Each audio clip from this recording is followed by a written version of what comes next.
आते ही अपनी छाप छोड़ दी। उसके अलावा 600 पेट्रोल की। Jackson, stop wasting there. तुम किसी से कम नहीं हो बेटा।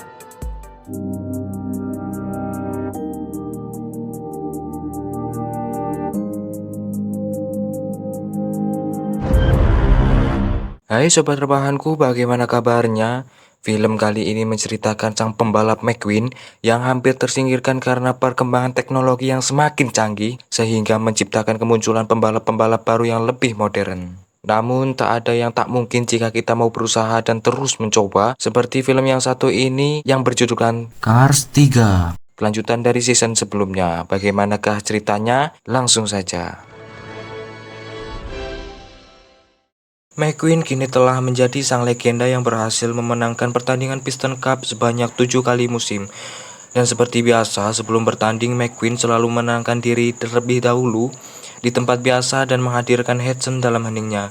Dan kali ini ia mempersembahkan kemenangannya untuk Hudson. Tibanya di arena, McQueen beserta para sahabatnya bersaing secara sehat untuk memenangkan pertandingan ini. Namun saat putaran terakhir, tiba-tiba sebuah mobil berhasil mendahului mereka dengan kecepatan yang sangat tinggi bernama Jackson Storm, pembalap yang masih pemula yang akhirnya dimenangkan oleh beliau. Jackson sendiri adalah mobil balap generasi baru dengan teknologi yang lebih canggih. Namun sangat disayangkan mobil ini memiliki karakter yang tidak baik karena apa yang ia ucapkan di depan tak sesuai dengan kenyataan di belakang. Kini beralih di acara semacam podcast yang dimiliki oleh Jake, yaitu mantan pesaing McQueen dahulu. Kekalahan McQueen menjadi berita yang sangat hangat untuk kali ini. Jake pun memanggil Natalia dalam wawancaranya dan banyak bertanya tentang seperti apakah performa Jackson yang berhasil memenangkan McQueen. Namun jawaban Natalia tak sengaja, dia terus menguji kecanggihan para mobil generasi baru. Perlombaan selanjutnya pun tiba dan 6 mobil kini digantikan yang baru lantaran telah dipecat dari sponsornya. Ditambah Carl juga memutuskan pensiun karena merasa sudah saatnya generasi baru untuk meneruskannya.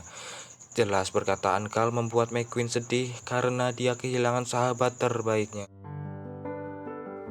Dan kini hampir setiap minggunya pembalap lama memilih untuk pensiun dan McQueen merasa perlombaan kali ini bukanlah ajang yang mengasihkan lagi karena teman-teman seperjuangannya mulai berkurang termasuk Bobby. Selang waktu berlalu, McQueen kali ini mengalami kecelakaan yang sangat parah, sama parahnya seperti Hudson dulu, lantaran McQueen memaksakan semua tenaganya untuk mendahului Jackson.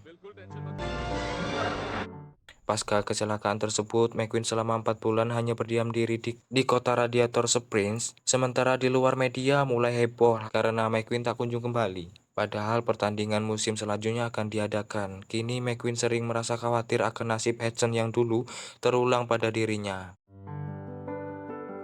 Beruntunglah McQueen saat merasa tidak baik, Sally datang untuk mensupport dan akhirnya pikiran McQueen pun tergugah dan memutuskan untuk bangkit kembali serta ingin meraih kejuaraan Piston Cup musim ini. Setelah menghubungi Rasi Dusty yang menyponsori McQueen, kini mengubah tampilannya dan langsung menuju pusat race. Dan kedatangannya pun langsung disambut hangat oleh para reporter setia McQueen. Dalam gedung pun ia merasa sangat senang melihat nomor dirinya terpampang nyata dijadikan monumen. Namun seketika ia sedih karena mendengar Rasi Dusty yang mengatakan telah menjual Race kepada Sterling karena Rasi Dusty ingin memberikan kebutuhan yang tak bisa mereka fasilitasi kepada McQueen. Selanjutnya McQueen berkenalan dengan Sterling, penyponsor barunya yang katanya ia adalah fans beratnya. Dan di sana McQueen merasa lega karena Sterling memasang foto Hudson sebagai monumen bahwa dia adalah mentor terbaik McQueen. Sterling kemudian mengubah tampilan McQueen layaknya mobil kekinian sekaligus memperkenalkan dengan Crush sebagai pelatih barunya. Hari demi hari McQueen pun berlatih bersama Crush, namun sejauh ini merasa tidak puas karena apa yang ia latih tidak mempengaruhi dirinya. Keesokannya McQueen dengan keras kepala mencoba menggunakan simulator, namun karena baru pertama kalinya ia mencoba sehingga membuatnya tak terkendali dan terjatuh yang membuat layar monitor rusak akibat perbuatannya. Selesai berdebat pasca kejadian tadi, Shirley pun kemudian memanggil McQueen untuk berbicara empat mata. Shirley yang terus terang tak sepenuhnya mendukung McQueen mengikuti perlombaan karena dia sudah terlalu tua dan menyarankan untuk menjadi brand ambasador produk yang menjual semua barang tentangnya. Namun McQueen pun menolak karena jiwa pembalapnya yang masih sangat besar dan ingin terus balapan. किया जाता है ना जब कोई Pada akhirnya setelah McQueen memohon atas apa yang menjadi keputusannya, Sterling pun mengiyakan untuk mengikuti perlombaan satu kali lagi dengan kesepakatan jika McQueen menang, dia berhak memutuskan sendiri kapan dirinya akan pensiun, namun jika dia kalah, McQueen akan mengikuti semua permintaan Sterling untuk menjadi brand ambassador. Setelah kesepakatan itu disetujui, Chris pun menyuruh McQueen berlatih menggunakan treadmill, namun McQueen pun menolak dan memilih melaju di atas pasir. Chris pun meminta menyambungkan Hamilton atau teleponnya untuk mendeteksi kecepatan laju McQueen kepada dirinya. Akan tetapi saat McQueen sedang berlari, lagi-lagi Hamilton berada di luar jangkauan dan masalahnya adalah karena Cruz tak bisa mengimbangi kecepatan McQueen. Pada akhirnya bukannya berlatih, McQueen pun malah sibuk mengajari Cruz berlatih. फिर से करते हैं Kini tiba arah pulang, mereka pun melewati kota Thunder Hollow yang dimana kota tersebut memiliki jadwal perlombaan balap mobil di setiap harinya. Mereka pun tertarik dan menuju ke lokasi. Tibalah di lokasi, McQueen pun terlebih dahulu menyamarkan dirinya menggunakan lumpur, namun apesnya dia dan Crush tak sengaja masuk ke sirkuit dianggap sebagai peserta. क्रूस तुम जाओ यहाँ से मैं आपकी train Perlombaan pun dimulai, ternyata ia bukanlah balap mobil seperti pada umumnya, karena dalam audisi ini semuanya peserta saling menjatuhkan satu sama lain dengan sangat brutal dan hanya satu pemenang yang bisa bertahan. Hampir memasuki putaran terakhir, Fritter memasuki arena dan mengusik para peserta menggunakan apinya, tapi ia terjatuh dan saat itu pula McQueen pun terjebak di dalam lumpur. Lalu kemudian keduanya saling berusaha mengatasi keadaan masing-masing. Beruntungnya McQueen bisa menyelamatkan diri dan berhasil membuat Fritter terjatuh. Dan saat MC telah mengatakan Crush adalah pemenangnya, Crush malah tak sengaja menyerang truk air dan membuatnya terjatuh. Namun air yang pada truk itu mengenai McQueen sehingga penyamarannya terbongkar. Semua yang di sana pun heran lantaran sosok pembalap yang ternama dan bersejarah sepanjang masa berada pada tempat tersebut. Di sisi lain, Chris bangga lantaran memenangkan pertandingan yang belum pernah ia dapatkan, namun tidak dengan McQueen yang kesal dan marah karena kecepatannya tak berkembang dengan baik. McQueen pun yang sedang kesal bilang kepada Chris untuk tidak berlaga seperti mobil pembalap dan secara tak sengaja menjatuhkan pialanya. Sontak Chris pun kesal dan segera turun dari trailer. मैक side में लगाओ Lalu Crush pun mencurahkan isi hatinya bahwa sebenarnya dia ingin menjadi pembalap seperti McQueen yang telah menjadi inspiratornya. Menurut Crush, ia dulu begitu pemberani tetapi tidak dengan dirinya, dan pada saat itu Crush memiliki kesempatan untuk mengikuti lomba, akan tetapi tidak menggunakan kesempatan itu dengan baik. वो बस मेरी भलाई चाहते थे Saat kembali melakukan perjalanan, McQueen dikejutkan kabar dari Jackson telah mengalami peningkatan dengan kecepatan yang mencapai 342 km per jam dan memiliki peluang menang sebanyak 95,2% dari perlombaan mendatang. Dikarenakan gelisah, McQueen pun menghubungi Meter dan sedikit minta pendapat darinya. Lantas muncullah ide agar McQueen pergi ke Thomasville bertemu Smokey, pelatih terdahulu. Kemudian McQueen pun menjemput Crush yang sebenarnya masih ngambek dengannya. Namun pada akhirnya Crush pun memaafkannya dan pergi ke Thomasville. फंसाया बस पर अब Sampailah mereka di arena balap yang menjadi saksi bisu kejayaan Doc Hudson, dan saat sedang melakukan aksi di arena mereka pun dikagetkan dengan Smokey yang tiba-tiba muncul. Lantas mereka pun lalu menuju sebuah bar dan disitulah McQueen bertemu para sang pembalap legend yang seangkatan dengan Hudson. Mereka pun bercerita bagaimanakah sosok Hudson dulu, yang ternyata beliau adalah sosok yang berkarisma dan periang saat balapan. पूरी तरह लट्टू थी Namun suatu hari dalam sebuah pertandingan Hudson pernah dipepet ke dinding oleh lawannya. Namun Hudson punya cara yang membuat semua mengaguminya, bahkan pendatang baru pun tak pernah menyaksikan aksi seperti itu sebelumnya. Nah, sejak kejadian itu Hudson pun tak pernah berhenti tersenyum selama 1 minggu. Kemudian McQueen pun berkata pada Smokey bahwa dia tak ingin memiliki nasib yang sama seperti Hudson. Alasannya adalah karena Hudson kehilangan hal terbaik dalam hidupnya. Dan semenjak itu Hudson pun menjadi berubah dan Smokey menyangkal setengah pendapat McQueen yang tak disangkanya bahwa memang benar kecelakaan itu telah menghancurkan tubuh dan hati Hudson. Menurut Smokey, Hudson memanglah mencintai balapan, namun melatih McQueen adalah kebahagiaan yang belum pernah ia rasakan sebelumnya.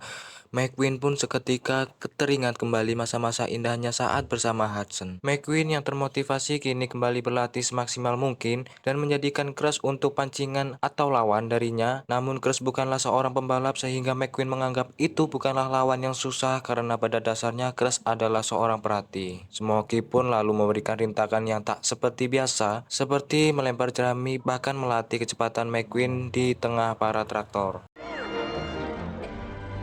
Kabar terbaru di Florida, kini kecepatan Jack semakin menggila karena mampu mencapai 344 km per jam. Smokey kemudian memutar video tentang Hudson di mana ia pernah menggunakan trik dengan melekat pada mobil lawan dan berharap McQueen juga bisa melakukan saat situasi seperti ini di kemudian hari. McQueen pun berlatih kembali dengan trik yang sama, bahkan kondisi masih gelap pun ia masih tetap berlatih di hutan sampai-sampai lapisan di tubuhnya mengelupas karena saking kencangnya berlari. Saat-saat terakhir latihan, McQueen pun kini berhasil menyalip Crush, namun tak disangka Crush justru mampu menyalip kembali dan Crush lah yang menjadi pemenang. Di sini Crush pun merasa sangat senang karena telah berhasil mengalahkan idolanya. Sementara McQueen pun ragu akan kemampuannya. Hari-hari pun berlalu, perlombaan yang McQueen nanti-nantikan telah tiba dan terlihat para penduduk Radiator Springs untuk menyemangati McQueen. Sebelum perlombaan berlangsung, Shirley mengingatkan McQueen bahwa ini adalah kesempatan terakhirnya jika dia kalah dalam pertandingan. Kini perlombaan pun berlangsung. Dari posisi paling belakang McQueen pun satu persatu mulai mendahului lawannya dan sementara Sterling yang juga ikut menyaksikan tiba-tiba menyuruh Crush untuk pulang dan kembali melatih. Akan tetapi Crush pun menolak lantaran ia yakin bahwa McQueen bisa menang. Kembali ke McQueen, kini masih berjuang di arena, tiba-tiba tak sengaja mendengar percakapan Sterling yang mengatakan bahwa Crush bukanlah pembalap namun hanyalah pelatih. Lantas McQueen pun segera memasuki ke pit dan menyuruh rekan timnya untuk segera mengganti ban. Namun bukanlah kepada McQueen melainkan kepada Crush. Sontak ia pun bingung dan terkejut, namun McQueen percaya bahwa ia mampu mempunyai potensi bahwa Crush pasti bisa menang. Crush pun seketika disulap menjadi mobil bernomor yang sama dengan McQueen dan hal ini awalnya dicegah oleh Sterling, namun Mater berhasil menghalau Sterling dan akhirnya Crush pun melanjutkan perlombaan McQueen. Bagi McQueen, kesempatan terakhir miliknya adalah kesempatan pertama untuk Crush. Semua yang ada di stadion merasa terkejut ketika melihat McQueen digantikan oleh Crush dan di sisi lain McQueen pun beralih posisi menjadi pemimpin tim dan memberikan banyak arahan untuk Crush. Nah, disinilah fakta kemenangan Crush di kota Thunder Hollow diungkap oleh McQueen sehingga seluruh penduduk Thunder Hollow yang menonton pertandingan tersebut heboh dan bangga lantaran kotanya disebut. Pertandingan pun berlanjut dan Crush kini berhasil menduduki 3 besar. Lantas Jackson pun mulai tak tinggal diam dan mencoba mempengaruhi pikirannya yang membuat semangat Crush berkurang. Beruntunglah peran McQueen membuat Crush kembali bersemangat dan kali ini Crush melakukan trik yang pernah Smokey ajarkan, yaitu menempel pada lawan, menunggu peluang, selanjutnya dia mengambil sisi kanan lawan, dipepet habis-habisan. Namun inilah Crush, tak mau kalah dengan sikap ia pun melakukan trik yang pernah dipakai Hudson, melayang melakukan akrobatik dan pada akhirnya ialah berhasil memenangkan pertandingan ini. Semua pandangan pun kini tertuju pada Crush, termasuk juga Sterling yang tadinya merendahkan Crush juga bersikap manis kepadanya. Sterling bahkan membujuk Crush untuk menjadi tim balapnya, namun ia pun menolak dan lebih memilih tawaran dari Thais, pemilik sponsor Dinoco atau sponsor idamannya McQueen dahulu. McQueen yang dianggap pensiun disuruh Sterling melakukan foto produk brand ambasadornya, namun Sherry segera membelanya karena papan pengumuman memperlihatkan bahwa pemenang dari perlombaan ini adalah Crush dan juga McQueen. Lantaran papan pengumuman menunjukkan bahwa McQueen lah yang memulai pertandingan. Setelah itu, Crush pun didatangi para reporter, sementara McQueen merasa senang karena bisa membuka jalan kesuksesan untuk Crush. Setelah semua berlalu, kini Crush dan McQueen pun mengunjungi Radiator Springs dengan didesain pembalap Dinoco bernomorkan yang sama seperti Doc Hudson, sesuai dengan keinginan McQueen. Sementara McQueen mengganti warnanya menjadi biru seperti Hudson, serta menulis nama kurs tepat di belakang badannya. Di sini teks penyponsornya Crush telah berhasil membeli Rush East dan McQueen kini juga diangkat menjadi kepala tim Crush dan diakhiri dengan keliling kota di radiator sprint bersama-sama. Sekian, wassalam.